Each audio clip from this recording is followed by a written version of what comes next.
Today is Thursday, September 14th, 2023, and this is the Dunkley Report. Escaped murderer Danilo Cavalcante has been taken to a state prison outside Philadelphia after his capture. Wednesday morning. Cavalcante was caught after eluding hundreds of searchers for 2 weeks in rural southeastern Pennsylvania. Tactical teams with search dogs located him after a plane with a thermal imaging camera picked up his heat signal. No shots were fired. Cavalcante broke out of the Chester County Jail August 31st while awaiting transfer to a state prison to serve a life sentence for fatally stabbing an ex-girlfriend in 2021. He was arraigned on an escape charge before police took him to prison. President Joe Biden is brushing off the House Republicans' impeachment inquiry. Biden says the way he sees it, they opened the probe against him because they want to shut down the federal government. The president says he is instead focused on the things the American people want me focused on. Biden's remarks at a Democratic fundraiser Wednesday in Virginia were his first since Speaker Kevin McCarthy launched the impeachment inquiry. McCarthy has won over reluctant Republicans who were wary of the probe. But the Republican House leader is struggling to also shore up votes to fund the government and prevent federal shutdown. Search teams are combing streets, wrecked buildings, and even the sea to look for bodies in a coastal Libyan city where the collapse of 2 dams unleashed a massive flash flood that killed at least 5,100 people. The Mediterranean city of Derna has struggled to get help after Sunday night's deluge washed away most access roads. Aid workers who managed to reach the city described devastation in its center, with thousands still missing and tens of thousands left homeless. The dam failures in the mountains above Derna sent floodwaters roaring through the city and swept away entire blocks. The toll is certain to rise, with bodies still being recovered, and tallies coming from other areas affected by the storm. North Korea's Kim Jong-un vowed full and unconditional support on Wednesday for Russia's Vladimir Putin. The two leaders held a summit that the U.S. warns could lead to a deal for North Korea to supply Russia with ammunition for its war in Ukraine. The meeting at Russia's spaceport underscored how their interests are aligning. Putin is believed to be seeking North Korean stockpiles of aging ammunition and rockets, while Kim is believed to be seeking Russian help in developing military reconnaissance satellites. Russia would be violating international sanctions if it buys arms from North Korea or provides it with rocket technology.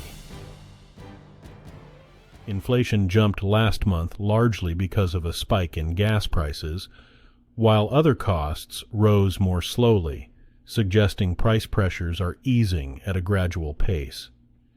In a set of conflicting data released Wednesday, the Labor Department said the Consumer Price Index rose 3.7% in August from a year ago, up from a 3.2% annual pace in July.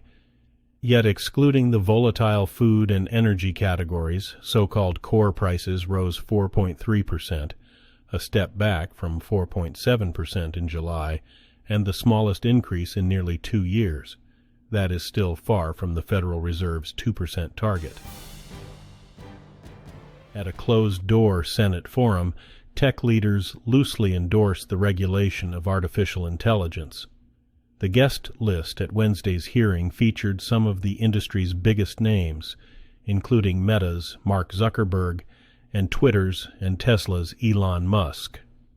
Musk said after leaving the meeting that it was a very civilized discussion among some of the smartest people in the world. Senate Majority Leader Chuck Schumer said more than 60 senators attended, and there was some broad consensus in building a foundation for bipartisan AI policy. And Google CEO Sundar Pichai said he thinks it's important that government plays a role, both on the innovation side and building the right safeguards. A federal judge has blocked part of a public health order that suspended the right to carry guns in public across New Mexico's largest metro area. U.S. District Judge David Urias ruled Wednesday. It's a setback for Democratic Governor Michelle Lujan Grisham. She's responding to several recent shootings that killed children. The public health order issued last Friday prompted a flurry of lawsuits and calls for Lujan Grisham to step down. The governor is accused of infringing upon the U.S. Constitution. Top law enforcement officials in Albuquerque and surrounding Bernalillo County vowed not to enforce the order, and the Democratic State Attorney General urged the governor to reconsider. A woman who was expected to testify about an extramarital affair with Texas Attorney General Ken Paxton made a sudden appearance Wednesday at his impeachment trial. But she never took the stand as the prosecutors rested their case against the Republican. The affair is central to the historic proceedings and accusations that Paxton misused his power to help Austin real estate developer Nate Paul. He was under FBI investigation and employed the woman, Laura Olson. After it was announced that she would not testify, a lawyer for the bipartisan group of lawmakers prosecuting Paxton's impeachment said he was resting their case.